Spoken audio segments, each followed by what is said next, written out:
مدھوبن جنگل میں زوروں کی بارش چل رہی تھی۔ اسی میں میٹھی چڑیا روز جا کر بھٹے بیچا کرتی تھی۔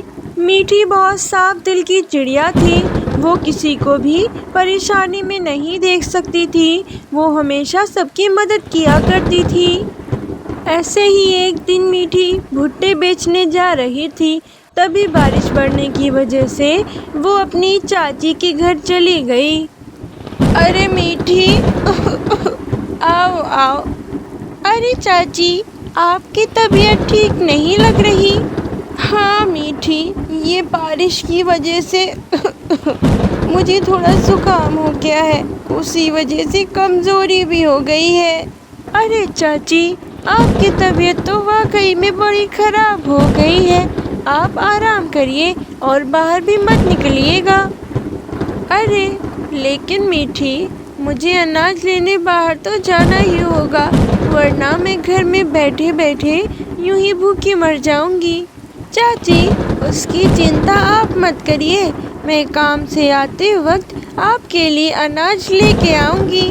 نہیں نہیں میٹھی، تم میرے لیے اتنی تکلیف مت اٹھاؤ۔ ارے نہیں نہیں چاچی، اس میں تکلیف کی کیا بات ہے؟ مجھے میرے لیے اناج تو لانا ہی ہوگا، تو میں آپ کے لیے بھی اناج لیتے آؤں گی۔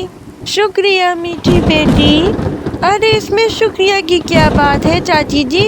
اچھا اب میں چلتی ہوں، اپنا خیال رکھیے گا۔ میٹھی اپنے کام پر چلی جاتی ہے۔ بھٹے لے لو بھٹے، میٹھے میٹھے بھٹے لے لو، گرم گرم بھٹے لے لو، سادے بھٹے، نیمبو اور نمک والے بھٹے، آؤ بھائی آؤ بھٹے لو۔ بارش میں سارے بھٹے شام تک بک گئے۔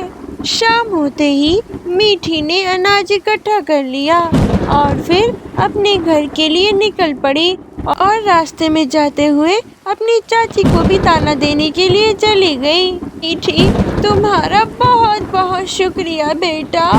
ارے چاچی، میں نے آپ سے کتنی بار کہا ہے کہ مجھے شکریہ مت کہا کیجیے، میں آپ کی بیٹی ہوں نا، تو آپ کے لیے اتنا تو کر ہی سکتی ہوں۔ اچھا اب میں چلتی ہوں، میری بیٹی گھر پر اکیلی ہے، میرا انتظار کر رہی ہوگی۔ چاچی جی اپنا خیال رکھیے گا، میں جلد ہی آؤں گی ملنے کے لیے۔ میٹھی چڑیا گھر آ جاتی ہے اور اپنی بیٹی کو کھانے کے لیے اناج دے دیتی ہے۔ پھر دونوں ماں بیٹی اناج کھا کر سو جاتی ہیں۔ زیادہ بارش ہونے کی وجہ سے ان کے گھر کی چھت ٹپکنے لگی۔ پانی ٹپکنے کی وجہ سے ان دونوں کی آنکھ کھل جاتی ہے۔ ان کے گھر میں پانی دھیرے دھیرے اندر آنے لگا تھا۔ ماما، یہ دیکھو، سارا پانی ہم لوگوں کے گھر کے اندر آ رہا ہے۔ ایسا ہی رہا تو ہمارا گھر ٹوٹ جائے گا ماں۔ ہاں میری بچی، لیکن تو بالکل پریشان مت ہو، میں ابھی جا کر یہ صحیح کر دیتی ہوں۔ پھر میٹھی چڑیا جا کر اپنے چھت پر پتوں سے ٹوٹا ہوا استھان ڈھک دیتی ہے۔ رات بھر کے لیے میٹھی چڑیا اپنے گھر کے اوپر پتا لگا دیتی ہے اور سو جاتی ہے۔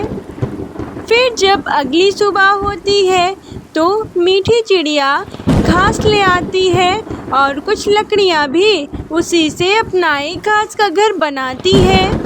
پھر میٹھی چڑیا کی بیٹی اپنا ایک نیا گھر دیکھ کر بہت خوش ہو جاتی ہے۔